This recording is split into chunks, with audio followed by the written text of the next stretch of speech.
Tassos Papacostas is lecturer in Byzantine material culture at King's College, London, following a past and present postdoctoral research fellowship at the Institute of Historical Research, and that's at the University of London. His current research and publications focus on aspects of archaeology and architecture from late antiquity to the early modern period, primarily on Cyprus. Tasso, welcome to the History of Cyprus podcast. Great to be here and to join you. Thank you for the invitation. Thank you. So, I want to start off by asking about your work as an historian, because I find that the narrative of political history is more or less easy enough to synthesize based on some of the major chronicles. But what I'm curious about are the challenges as a historian in piecing together the social and the economic history for for this period in Cyprus in particular, when we're talking about the Byzantine and post-Byzantine periods. Yes, well, the challenges have to do with the evidence, which is not it's quite sparse, especially if we're talking about the Middle Byzantine period, that is from the sort of 10th century when Cyprus is again reintegrated within the empire after a period of, an uncertain period during which the Arabs were also involved in Cyprus. So from the 10th century down to the end of the 12th and the Third Crusade, when Cyprus is conquered by Richard the Nauhaus, these Middle Byzantine centuries are not. We are not very well informed about what's happening, and the reason is that Cyprus in this period is a province of the Byzantine Empire. So it shares the fate of most peripheral Byzantine areas in the sense that, most of the evidence we have for this period, for the whole of Byzantium, for the whole of the empire, emanates from Constantinople. I'm talking about texts, histories, chronicles, all sorts of things written in Constantinople, mainly for a Constantinopolitan audience. So whenever these sources, these texts mention Cyprus, when there's a particular reason to do so, because there is a revolt, because there is something of interest to the imperial administration, then we hear about Cyprus. Otherwise, we don't. So it's very difficult to get a clear image, a clear picture of what's happening inside the island. I mean, beyond sources, there's archaeology, there is the material culture, there is, coins and pottery and buildings, surviving buildings, primarily church buildings. So these are, in fact, our primary source. Looking at the buildings, looking at the material evidence, we can sort of somehow slowly piece together the evidence and see what's happening. And also, by comparing with other places which are better documented. Some other provinces, perhaps closer to Constantinople, which have preserved more evidence. So this is the main issue, the main problem, the lack of evidence, and then how to interpret the little evidence there is. I mean, I think in one of the other podcasts, Nicolas Courez was talking about the subsequent centuries, the Lusignan Kingdom and the Venetian period. So we are still in Cyprus, we are still in the same geographical area, but for those periods there is much more, because at least during the period of the Lusignan Kingdom, there is, Cyprus is an independent state. There is an administration in Nicosia, there is a royal court, and there are documents produced locally. So that makes it slightly easier. Maybe we'll come back later on to when talking about Neophytos the Recluse, one important figure of Byzantine Cyprus, because he's the exception to this rule. It seems that Nicosia was chosen as a capital during the Byzantine period. What I want to kind of understand is, when was Nicosia chosen as a capital? Was it in the post-Arab raids? And if so, why was it selected as a capital? What did it have to offer that, say, Constantia and Paphos didn't have to offer, or just weren't considered ideal anymore? Yeah, no clear answer, I'm afraid.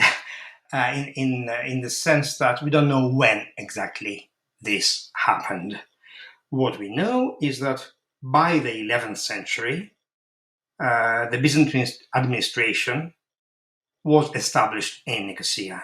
Now, how much earlier they chose that particular site is not clear. It must date from, of course, after 965, the reintegration. I mean, there was always a settlement, of course, on or near the site of present day Nicosia. There was an ancient settlement, and then there must have been occupation on the site in the intervening centuries.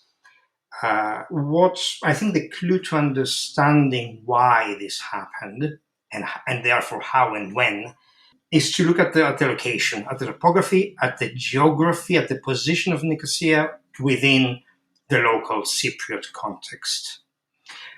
So I think, yes, one element to bear in mind, extremely important, it is very rare, almost unheard of, to have a large Mediterranean island with its primary administrative center not on the coast. So if you look at the history of Sicily, Right. of Sardinia, of Corsica, of Crete, of Rhodes, of other islands, the most important settlement where the administration is based is usually on the coast.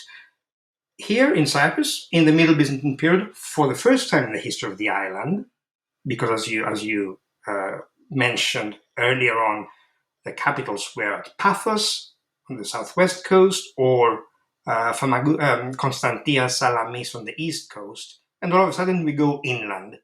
Why? Well, it must have to do with the wider context in terms of politics, trade, the economy, exchange, the role of the capital city of the island as a local center within Cyprus. So I think that's what led to that choice. And it suggests that the choice was made during a period when the island did not have as extensive links with the outside world as it usually did, both before and after. Is there a possibility that the conflict with the Arabs in the 7th century is something that sort of resonated with Cypriots at the time, and this constant fear of expanding powers that may help us understand why the capital was moved? Just another piece to this puzzle. Well, in the past, it was thought that the changes in the cities of Cyprus and other places, the abandonment of certain sites, the creation, the emergence of new towns. In the case of Cyprus, there's Limassol, there's Famagusta, which emerge near ancient settlements. That this was related to the Arab threat, that these places were perhaps better protected, better defended, which actually, if you look at the topography, this is not true. I mean, okay, going inland may indeed protect you better or on higher ground.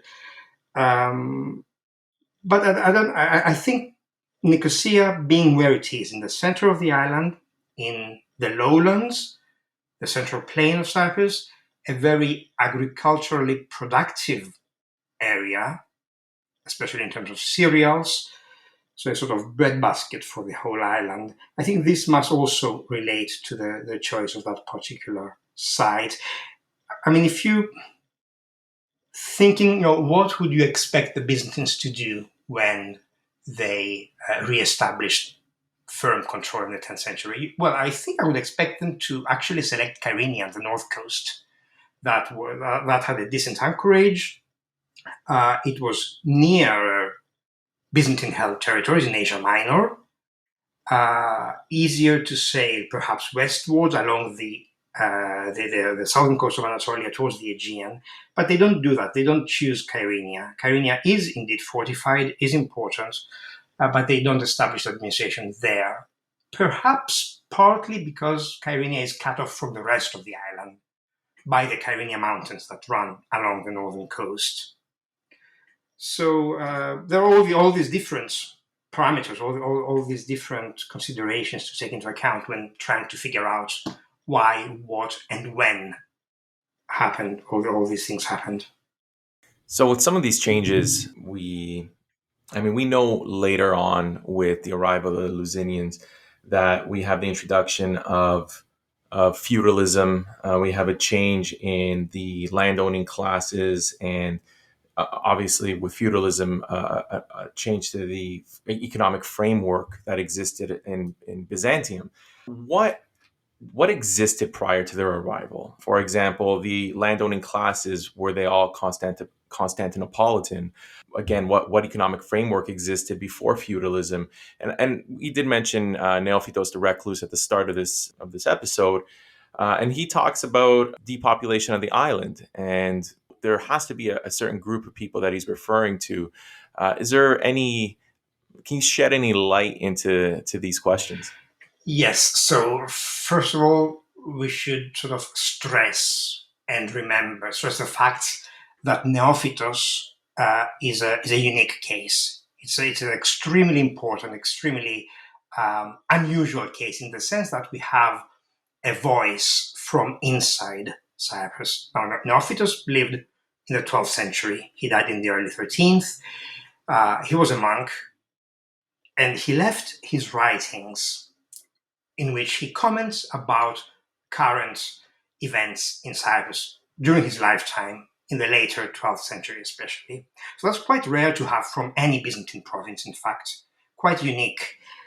And what's more, in the case of Neophytos, there also survives the monastery he founded, the Englistra, outside Paphos, and some of the original decoration of his cell and the chapel next to his cell and everything in that complex. So it's really exceptional to have this sort of combination of different types of evidence. So I'm saying this in order to note that Neophytos' testimony, what he says about what happened in the later 12th century, expresses one point of view. Had you asked a Constantinopolitan aristocrat to write about that same period in Cyprus, of course you would get a different account. So Neophytos tells us that indeed there was depopulation, that people left the island, not only following the conquest by Richard the Lionheart, but especially in the preceding years, during the years before Richard, before 1191, when Cyprus was ruled by Isaac Comnenus, whom Neophytos described as a tyrant. Isaac was a usurper. He came to Cyprus. He proclaimed himself emperor, supposedly. He ruled the island with, again, according to Neophytos, with an iron fist. He was ruthless, and that's what led members of the elite to flee, because they were persecuted, they were imprisoned, their goods, their belongings, their estates, their properties were confiscated, and all that. What number of people, what type of people is Neophytos talking about? Not clear. He seems to imply that several of these either maintained Constantinopolitan links or came from Constantinople and therefore returned there. It's not entirely clear. So what we can sort of deduct from Neophytos and other sources for other places is that, of course, Byzantine provinces where they had officials sent to govern them from Constantinople, and that was, of course, the case of Cyprus as well. Some of them did acquire properties on the island, either granted by the emperor or acquired through other means. But there must have also been a local landowning class, about which we know very little. Some of those may have also fled. The way Neophytos phrases his account, it seems to include such people as well. So in sum, we know very little about who these people were. We have very, very few names, actually. Had we had more names, more family names, we could draw conclusions by identifying family names known from other places, from Constantinople or other provinces of the empire. Now, in terms of feudalism and what's happening before the establishment of the Lusignan kingdom, in terms of the economy, the countryside, and how that is sort of managed, again, we mainly rely on comparable evidence from other places to figure out what's going on in Cyprus. There must have been lots of estates owned by the state, by the Byzantine state, by the church, by monastic establishments. There is some evidence about monastic properties in the pre-1191 period. And interestingly enough, this concerns both local monasteries within Cyprus and monasteries overseas, even Constantinopolitan monasteries, Constantinopolitan foundations. Apologies for the sirens. This is central London. Monasteries in Constantinople, No worries. also monasteries in the Holy Land, in the Muslim-held and later on Crusader-held Holy Land, the Holy Sepulchre in Jerusalem, St. Theodosius in the Judean desert near Jerusalem, St. Catherine at Sinai. All these institutions owned properties on Byzantine Cyprus. Estates, in some cases, very large estates involving entire villages, orchards, vineyards, water mills, all sorts of agricultural facilities. The aim of these properties was agricultural production. And on these estates, there would have been tenant farmers, like elsewhere in the Byzantine Empire, people who are somehow attached to the land. Now, this may sound similar to what happens later on in the Lusignan period, when the feudal system is introduced. But again, let us remember that, well, first of all, the feudal system in Cyprus, the way it was implemented in Cyprus was not exactly the same as what we know from Western Europe. And within Western Europe, there are also variations. Then what is happening earlier in Cyprus may have been not entirely identical, the same to what is happening in other Byzantine provinces. So there is variety, that's the point. There is variation in the detail, which is difficult to pin down because of the lack of evidence, at least for the Byzantine period. But I mean, looking at, again, comparable material, we know much more about northern Greece, for example, in the Middle Byzantine period, because of the survival of the archives of the Athonite monasteries in Mount Athos. These are archival documents that concern properties, estates, farmers, tenant farmers who live on the estates. So they allow us, they give us a fairly good picture of what is going on, and we can also trace the development of things over the centuries. So for Cyprus, we can only compare, we can only sort of imagine something comparable, rather, without having all the details. One paper of yours that I read, I think you were looking at a registry. I think it was written in the margins of I think it was a monastic document where we got a sense of marriages, maybe baptismal documentation, donations, deaths. These types of documents, and maybe you can just speak to it really briefly. How frequently do we come across them, and what sort of information do we get from them? Yeah, this is a very specific sort of type of evidence. Marginal notes in manuscripts. Someone owns a manuscript, usually a monk, a priest, or a monastic institution or a church, and then people add notes in the margins, recording events, whether they be natural events, a storm, an earthquake, or some sort of upheaval, invasions, famine, all sorts of things like that, but also personal things. The priest who writes down, for example, who notes the birth of his children. We are fortunate to have quite a bit of this type of information from Cyprus, much more than other parts of the medieval Greek-speaking world, in fact. But this type of information dates primarily from the centuries of the Lusignan kingdom and from the Venetian period to some extent. So from the 13th century onwards, there is very little of this type from the previous centuries, if I'm not mistaken. Yeah, that's right. Yes, there is very little. So it is important information, it is important evidence, but for the later period. And especially for the rural world, that's an important aspect. This information sheds light on what's happening in the countryside where these notes were added in the manuscripts. Again, to conclude on in terms of the countryside, the economy, the farmers, the vast majority of the population which lived in rural areas outside the cities. I imagine that on a sort of daily life basis, it didn't make that much difference. The tenant farmer is there, works hard, the taxes go to somewhere else, whether it's the government in Constantinople, far away, or the government in Nicosia in the Byzantine period, which is much closer but still a different world.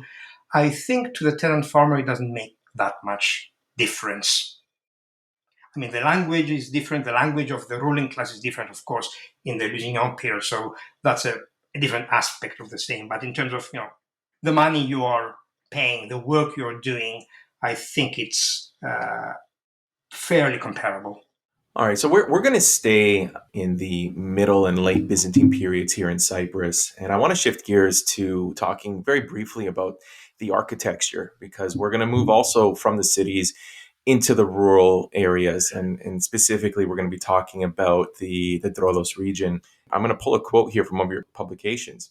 You actually talk about, and I quote, a striking contrast as demonstrated, for example, by the juxtaposition of the 11th century Church of the Virgin Bergamenotissa with the 14th century Cathedral of St. George of the Greeks in Famagusta.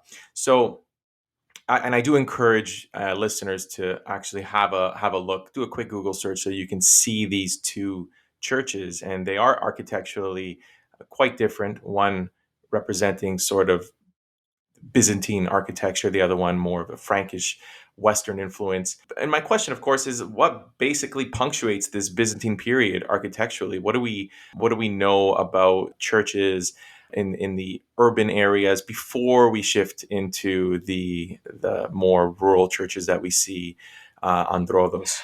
So for the urban context in the Byzantine period before 1191, we know very little. There is, in fact, there is a sort of, it's almost as if we only have one side of the coin. We have the churches from the rural areas. We know what they look like, more or less, because lots of them survive. But virtually nothing survives from the cities. I mean, if you think that the main cities, the most important urban settlements of Byzantine Cyprus in the Middle period, 10th to 12th centuries, were Nicosia, the administrative capital, Limassol on the south coast, the main port of the island at the time, well before the rise of Famagusta, Kyrenia on the north coast to some extent, and Paphos on the west coast. Their architecture is virtually unknown to us from before 1191, from before the days of the Byzantine kingdom, before the 13th century, let's say. What we can assume is that it represented a more ostentatious version of what we see in the countryside for the same centuries. In the countryside, lots of churches have survived, dozens of them, from these Byzantine centuries. And they follow the general trends that we see throughout the Byzantine Empire. When new architectural types in church architecture emerge in the empire, they eventually make their way to Cyprus, some of them with a certain delay, depending on the conditions and all that. And of course, Cyprus, like every other place, had its own local building traditions based on the available materials and on centuries of experience in building religious buildings. I mean, I'm talking about religious buildings primarily because that's what we know about. We don't know much about residential architecture or about anything else. So we see the standard types of Byzantine churches: domed buildings, vaulted buildings, especially in the lowlands, the crossing square type, introduced to Cyprus in this period. And that's very different from what's happening later on in the cities in the Byzantine period. We should imagine in the Byzantine period in the cities having the same types of buildings, maybe with more ostentatious decoration, maybe larger in scale, but similar tradition. In the Lusignan period, there is a disconnect between rural and urban areas in that the cities get the new imported architecture that is going to grow roots on the island and produce the great cathedrals, the Latin cathedrals, as well as the Greek cathedrals of the Lusignan period. And all this looks very different from what we had before. So that's the general idea in terms of the development of architecture, church architecture. And we're going to come back to this specifically when talking on the painted churches in Mhm. Troodos and how these do seem to change a bit. And we're going to explore why they look different than the other churches on Cyprus. But before we get into that, and like there was a shift from the coastal urban centers to the inland ones, there was a similar change in from the urban to the rural. And so for those that are unfamiliar with the landscape, with the Cypriot landscape, can you briefly describe or provide a description of Troodos? Because I suppose, and please correct me if I'm mistaken, around the 10th century, we do see a population shift where the Troodos region is now being populated. So, what would draw people to Troodos in the first place? And to add to that, how far back can we confidently trace some form of occupation to the Troodos region? Let's start with the context, the sort of description, what the Troodos looks like. We're talking about a mountainous area that takes up almost a third of the sort of southwestern part of Cyprus. So gently sloping hills rising up to the highest peak, Mount Olympus, almost 2,000 meters above sea level. This is a very well forested area, always was, a source of timber, well watered valleys, where polyculture is possible. That's a key factor, where you can grow lots of different things, not just cereals as in the lowlands or olive trees or stuff like that. You can also have fruit trees, there's arboriculture, there are lots of different resources in the mountains. And if we concentrate on the sort of central part of the massif, the area roughly above 600 meters of altitude, that's really the heart of the polyculture region of Cyprus. That's where you can have vineyards and olive groves and a bit of cereals if you have a few flat areas, and arboriculture, and exploit the timber resources, and also exploit the mineral resources, which are to be found in the periphery of the massif, especially copper, for which, of course, Cyprus was famous since ancient times.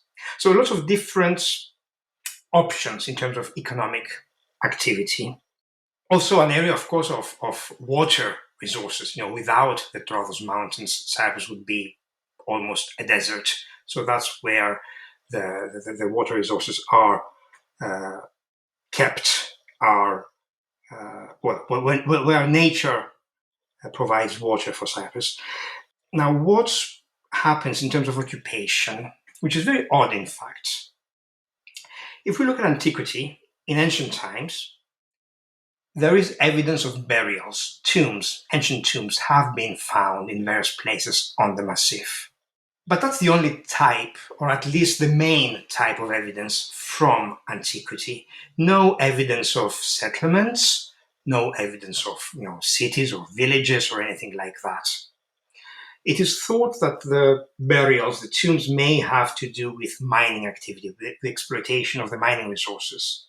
So people, perhaps temporarily, living near mining areas and being employed in the extraction of copper and other metals. We have to wait, in fact, after antiquity, all this evidence disappears. However little it was, it disappears completely. We don't know what's happening in the late antique centuries, so from the sort of 4th century onwards, there is nothing much happening in the Troodos Mountains, very little evidence. We have to wait until the 10th, 11th. Sorry, do we have any idea what precipitates this drop in economic activity? Well, there are very general changes throughout the Mediterranean world at the end of antiquity in terms of settlement patterns, in terms of the fate of cities, in terms of the economy, how it operates, not only within a very local Cypriot context, but within a Mediterranean, much wider, much bigger context. So the drop in economic activity has been related to these. For example, we don't know really whether copper continues being extracted in Cyprus from late antiquity onwards. There is some recently identified evidence that suggests perhaps things did continue to a certain extent, but we don't have the evidence we have for the earlier centuries. Again, as I said, this has to do with, if you do extract copper, where does it go? Who needs it? Who will pay for it? Is it worth going into all the trouble of extracting it? So if you stop extracting it, presumably it means there's no demand for it. And this is what may have happened in these centuries.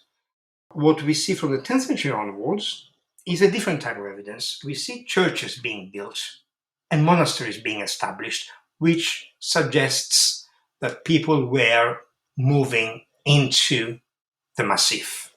And if we wait a little bit longer into the later 12th century, we also get written evidence for villages, for estates, for vineyards and orchards and stuff like that. So this clearly suggests that by this point, the economic potential of the Massif in terms of agriculture is being fully exploited. Again, what led to this? Partly demographic growth, which is assumed to have happened throughout the Byzantine Empire in this period, and also the changes around Cyprus, the arrival of the Crusaders, the establishment of the Crusader states on the Syro-Palestinian mainland from the very end of the 11th century with the First Crusade, the Kingdom of Jerusalem right next door, surrounded by hostile territories, Muslim territories. The nearest, friendliest Christian territory is the Byzantine province of Cyprus. So these developments must have had something to do. Cyprus must have been drawn, perhaps not that slowly, perhaps very quickly, into the orbit of the Crusader states well before it was itself conquered by the Crusaders. And this must have affected what's happening in the Troodos Mountains. It affected the development of Limassol itself and the other coastal settlements. So that's, again, the general context in which I think we need to place these developments. And I think, yes, you also asked me about the evidence there. Right, exactly. Yeah. So, what sort of evidence is that based on? What do archaeologists look for to say, okay, here there was settlement? And I know that historically speaking, there are dozens, if not possibly hundreds, of villages that have risen and collapsed. And so, where do we find the evidence as archaeologists sort of Yeah. explore the Troodos region? Well, for archaeology, in fact, archaeology as such, in terms of excavations, there has been very little in the mountains. And this has to do with the development of archaeology as a discipline. Archaeologists in the past, from the later 19th century onwards, they go for the impressive urban sites of antiquity. So the first excavations on Cyprus, for example, they focus on the ancient cities of the island: Salamis, Kourion, eventually Paphos, Arsinoi, Soli, various places like that, which could be excavated and where people knew from the written record that on these sites there were important ancient cities. But the Troodos never hosted important ancient cities. In a way, for these early archaeologists, there was no reason to go up there and start excavating. It's only recently with archaeological surveys that provide an overview of the landscape and the development, the evolution of settlement patterns in the landscape that the Troodos has attracted considerable attention. So no proper excavation, but surveys that show this same trend of increasing occupation in the Middle Byzantine centuries that continues, of course, into the Lusignan and the Venetian periods. In terms of other evidence, there are the churches, which do survive, some of them with their fresco decoration. To give you an example, the Church of Panagia of Aracas, the Virgin of Aracas, or Arachiotisa, outside the village of Lagudera, at, I think it's a bit more than 1,000 meters above sea level, the altitude of that spot in the central Troodos. It's a small domed chapel which preserves its exquisite wall paintings dated to 1192. There's an inscription giving us the date, and they are considered among the best products of Middle Byzantine painting, not just in Cyprus, but throughout the Byzantine world. So any Byzantinist who studies painting of the medieval Byzantine period will know about Lagudera and the frescoes there. So they're exceptional, not only within the local context. And these were painted by someone who came from outside, not a local painter from the nearby villages, obviously, but from some more important artistic center. So we have these frescoes and churches. There are others too. There are foundations by local magnates, like in this case at Lagudera, but also by Byzantine officials. There are examples of that too. There is the liturgical furnishings very often, the painted panels, the icons produced at the time for these churches. Some of them do survive. They also give us a good idea of what's going on. So putting together all these pieces of evidence, the architecture, the building types, the building techniques, the materials, the decoration, the furnishings inside the churches, whatever we can get hold of that was produced in this period and survives today, again, we are able to build a decent picture. Not very detailed, but decent enough. In the 10th century, when Cyprus was reintegrated into the Byzantine fold, there, I think you note that there isn't actually any noticeable far-reaching, I suppose, building activity or government investment. But this kind of actually appears several decades later. Do you have any guesses as to what explains this gap in the timeline? Well, yes, I think. Well, in a way, it all depends on our expectations. You expect a newly conquered, well, Cyprus wasn't really conquered by the Byzantines, reintegrated, let's say, within the empire. You would expect investment immediately in the newly acquired province, and we don't see that. The evidence doesn't show anything like that.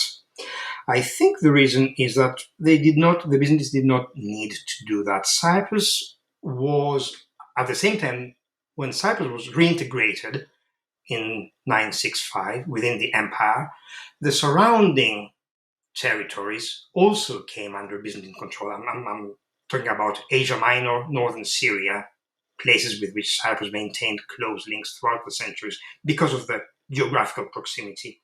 So these places also come within the empire, within the fold of the empire. Cyprus is not a frontier province to some extent. It would become that later on by the 12th century with the Seljuk advance in Asia Minor and northern Syria. And that's when we do get the evidence for investment. By the time the Seljuks have penetrated into Asia Minor, they are threatening Constantinople. They've attacked Antioch in northern Syria, the great metropolis of Syria, the city of Antioch. And that's when we see things happening in Cyprus. The Byzantine government realizes that Cyprus is important. It has become a frontier province that has to be protected, that needs investment in order to face these threats from the neighboring mainland. And then you have the Crusades at almost the same time, well, slightly later, end of the 11th, that also placed Cyprus in a very strategic position as a Byzantine province facing the Crusaders on the mainland. So I think this is not, of course, my interpretation. This has been explained by historians a long time ago, including, of course, Cyril Mango, who wrote about Byzantine Cyprus. So I think that's the most obvious explanation, let's say.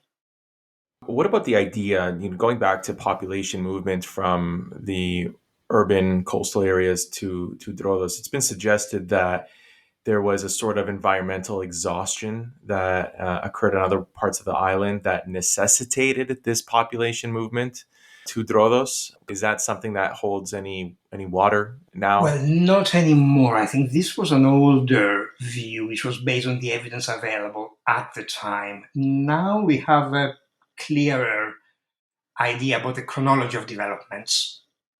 And what we see is, in fact, that the lowlands and their settlements, including the coastal settlements, witness growth at the same time as the occupation of the Troodos Mountains.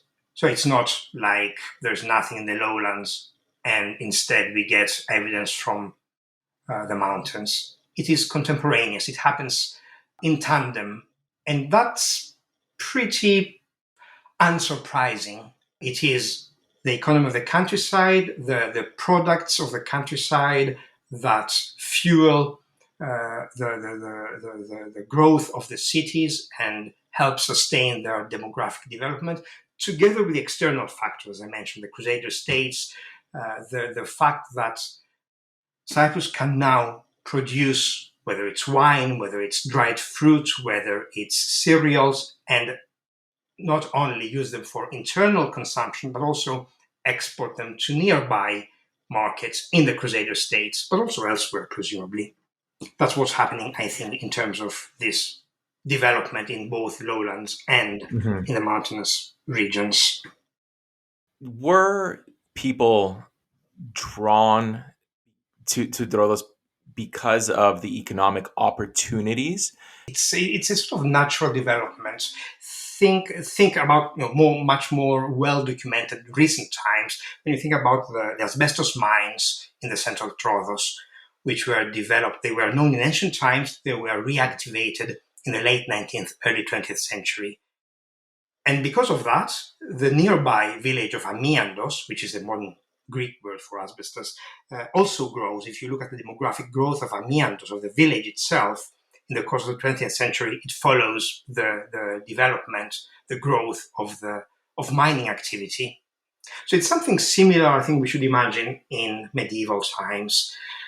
The evidence we have, beyond what I mentioned in terms of churches and monasteries and all sorts of things like that, material evidence, there is, for example, one document, a Venetian document, written in the early 13th century, so shortly after the establishment of the Lusignan kingdom, which lists formerly Venetian properties, mostly in Limassol and its hinterland, which changed hands after the establishment of Lusignan rule. So what this document tells us is that there were Venetians settled in Limassol and its hinterland who owned orchards, vineyards, mills, villages. They even had churches built there. So what on earth are they doing on Cyprus in the 12th century, these Venetians? I mean, Venetians were present in many Byzantine ports, islands, provinces. For Cyprus, we don't have specific evidence until we get to this document. So these Venetians they are merchants, they are there with their families, so they are permanently settled on the island, many of them, and they must have exploited these properties in order to export the produce, again, either to the Crusader states on the mainland, to other Byzantine provinces, and again, we can assume this because members of the same Venetian families were present in these overseas locations. So imagine a Venetian, he is granted or somehow acquires an estate in one of the southern valleys of the Troodos, makes sure that the vineyards are properly planted, they start producing grapes and therefore eventually wine that is taken down to Limassol and sold locally or exported on ships overseas. So this does help encourage the growth of settlements in the mountains near these estates. People are needed to work in the fields, in the orchards, in the vineyards. So that's how I imagine this growth, this development to have occurred in the course of the 12th century at least. If you actually look at a map of the villages in Cyprus, you can see that the southeastern, central, I suppose, parts of Troodos are they're densely populated. But if you look at the northwestern part, there's sort of gaps. It's not as populated. Is there any reasoning that we could understand why this wasn't so extensively settled?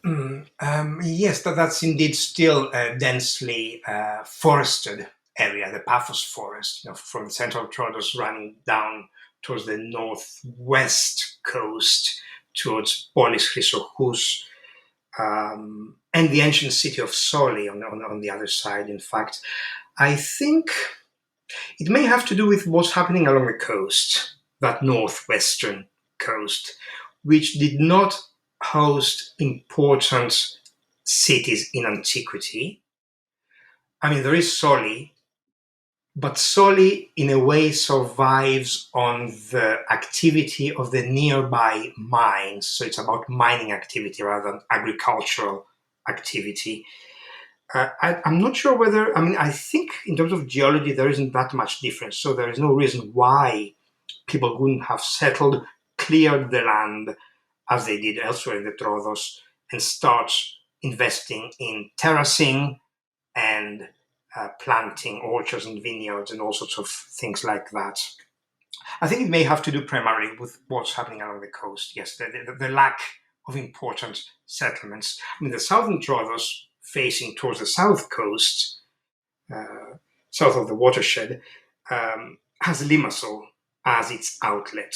Important settlement in this period, and the most important uh, anchorage of the island, the most important port, the entrance to the island and the exit from the island for both people, pilgrims, merchants, and commodities. So I think this is directly linked, these developments. Actually, I want to circle back now to architecture once more, because in the Drodos regions, as many listeners know, there's very famous the churches, the painted churches of in the Drodos region. Now, if we look at Byzantine architecture, the early churches were made with vaulted ceilings and domes, and when we go to the mountains, however, we see something totally different. We see timber roofs, for example, and architecturally they look incredibly different from anything that you would see in an urban landscape. Why are these so different, and what is their cultural significance when you look at these specific churches? Mm. Yes, well, they are extremely important as a testimony of a local development. It's a clear case of regionalism within the relatively small area of Cyprus. I mean, for listeners who may have never seen these churches, they are fairly small. From the outside, they look like barns, very large roofs coming down the rather steep uh, slope, and sort of undecorated facades, usually in rubble masonry. I mean, if you Google Troodos churches, you will find a couple of examples and see what they look like. And again, they also offer a clue concerning the development of settlement, the evolution of settlement patterns in the Massif. In the following way, if we look at the earliest examples of churches in the Troodos, including the one I mentioned before at La Gudera, but also an earlier example, St. Nicholas of the Roof.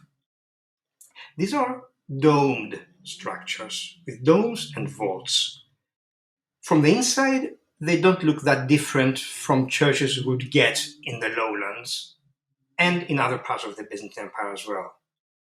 So that's how they are initially built, in a way copying, replicating what is happening in the lowlands and perhaps, presumably, in the cities, in Nicosia and elsewhere. And I'm talking about the 11th, 12th centuries, right? Slightly later, they start getting these early vaulted churches, masonry vaulted churches, they start getting a second protective timber roof on top of the vaults. Clearly because the way the vaults were initially erected could not sort of protect adequately the interior from the elements. We are talking an area of fairly heavy rainfall, at least compared to the rest of the island, and even in some areas, snowfall in winter. So my assumption is that the way these buildings were initially built was not resilient enough, not resistant enough to the elements. They had to protect them with the timber roofs. And eventually, as time goes by, they start being built, the new churches that are being built, without any vaults at all. It's just the timber roof, which is also visible from the inside of the church. So you go inside, you have the walls around you, which are decorated with frescoes, so on the vertical surfaces. But above you have a timber roof. It's not a coffered ceiling or anything. You can see the inside of the structure itself. Quite impressive. And that's where most of the effort actually goes in terms of technology and the way these timber roofs are put together. So there is a development. I think if I try to simplify very much, I would imagine first traditional, regular, domed churches being erected in the mountains. Then a roof is added on top of them in order to protect them. And eventually this gives rise to a new type that does away with the vaults and sticks to the timber roof only. And there are lots of surviving examples, especially from the 15th, 16th centuries of that later development. Curious to know these churches and monasteries that would emerge in these regions. Were they followed by settlements? I mean, is that one of the things that would have led to the establishment of villages and hamlets, or did villages and hamlets come first, and later on we would have churches and monasteries built in their presence? Yeah, good question. I think it again, no direct evidence, but we can sort of assume from the evidence that does survive. But if you imagine, for example, a monastery being established, like the monastery of Macheras in the eastern Troodos, there isn't sufficient information about that because its foundation charter, compiled in the early 13th century, does survive. So we know that it was established in the middle of the 12th century by monks who came from Palestine. They were looking for a remote place to lead their monastic life. So they went up the mountains, chose that particular spot. Eventually, they sought assistance from the imperial government in Constantinople, and successive emperors grant them and endow their monastery with lands, especially in the area of the monastery, around the monastery. So if we imagine how these lands are managed, the monastery all of a sudden finds itself with a certain amount of land where it wants to invest in order to, I mean, again, the idea is to help the survival of the monastic community, of course, having these lands. So you need to invest in their agricultural production, terracing, mills, whatever else is required, and then you will get your vineyards and your orchards and all that. Again, this requires people to work the land. So that's how we could imagine settlements slowly growing around such estates. It's very similar to what must have happened with the Venetian estates I mentioned before in exactly the same period in the course of the 12th century.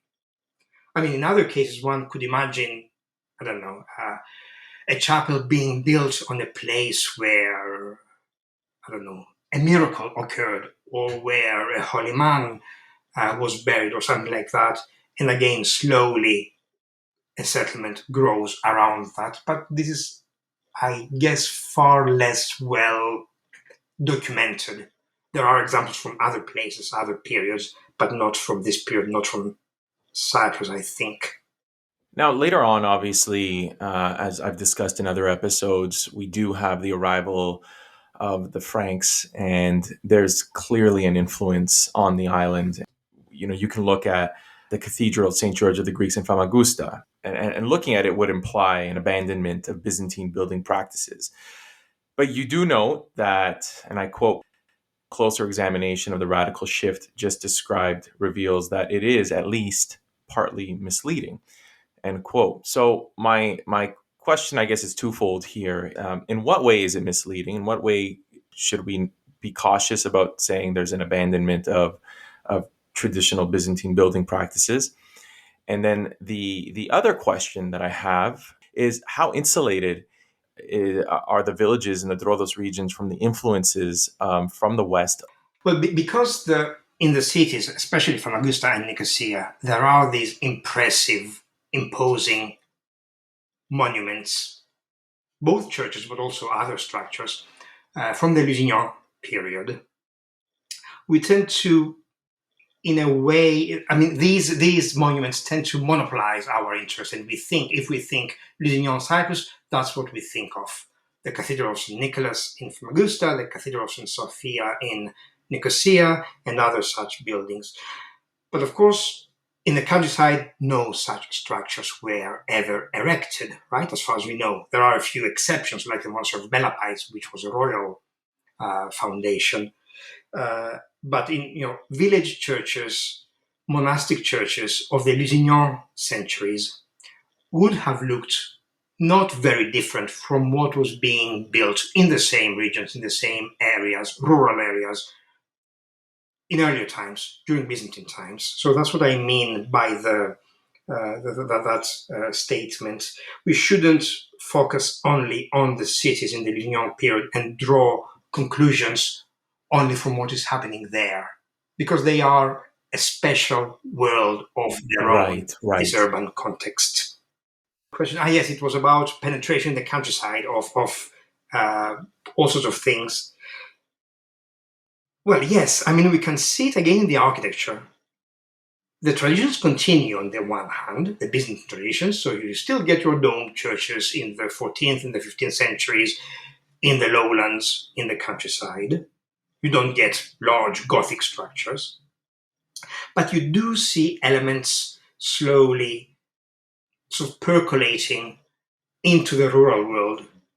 For example, if you look at doorways of churches, there are several examples of fairly elaborate doorways that seem to imitate urban examples. They are, in a way, simplified versions, as you would expect, presumably. In terms of building techniques, there is also a noticeable effort to improve the quality, to use much more ashlar, neatly cut stone where it is available, of course, not everywhere. And that also seems to get its cue from what's happening in the cities, from the high quality elite architecture of the cities. So these worlds are not isolated. They're obviously not. They are very different, but they are not isolated. And the names you mentioned and language, these are important. They give us important clues, especially the names. I mean, onomastics. What names people choose to give their children. This is something that hasn't been studied extensively for Cyprus. It has for other places, perhaps with more abundant evidence. Places like, especially in the Western Mediterranean, not just Italy, but also further west. What we see here, based on a small number of documents, mainly from the 15th and 16th centuries, so we are well within the Lusignan period, moving into the Venetian period, we see a change, very significant change, in naming patterns, which consists of the following. Until that point, until let's say the beginning of the 15th or the middle of the 15th, the names people in the countryside give their children follow the traditional Byzantine pattern. So for men, for example, in all these Cypriot villages. The most common names are Ioannis, John, Georgios, George, and Michael, Michael. And this is the same throughout the Byzantine Empire. It has been the same for centuries. For women, it is mostly Anna and Maria. So these names continue being used throughout the centuries, but from the 15th onwards, we see a fairly sudden penetration of non-Greek names. Names that are used by the aristocracy, the nobility of Cyprus, from the Byzantine period, and eventually also Venetian names used by Venetian patricians and their families who very often settled on Cyprus. So there is this shift in naming patterns, and it does not, I should stress, it does not, it has nothing to do with demographic changes or changes in the ethnic composition of the population. The population of the villages remains the same. These are primarily Greek-speaking rural communities. And yet they adopt these names, especially the Venetian names, which is fairly surprising. But again, I should note we see similar phenomena on Venetian Crete and elsewhere. So it's worth studying the phenomenon further in order to figure out how and why this happens. Some of those names, I took note of them. Very unusual names to the modern Cypriot ear. You would not expect these names to have been common. Names like Flora, Fiorenza, Laura, Lucrezia, and Venetian versions of a lot of these names. You mentioned Benetto, Giacomo, Lunardo. These were found in the registries. So, which kind of leads me to this next question: is what were the agents of transmission? How did these get there? My understanding is there wasn't really much interaction in these villages with the aristocracy, I suppose. So, any guesses as to any explanations as to how these influences would arrive? Well, they can only be guesses, I'm afraid, and nothing more. But I think the names, the examples you just mentioned, they're very common within the Venetian patriciate, of course, within the elite of Venice.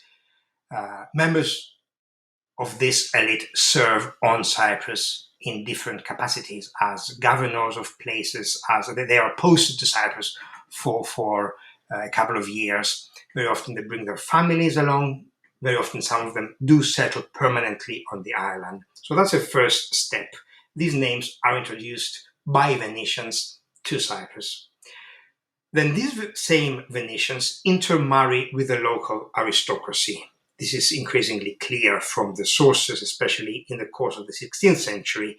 So the local aristocracy that already had adopted names used earlier on by the aristocracy of the Lusignan kingdom, they also adopt these Venetian names. So these Venetian names become part of the local naming landscape, let's call it, among the elite in the cities, primarily in Nicosia. And then we see them in the countryside, appear in the countryside. Indeed, how does this happen?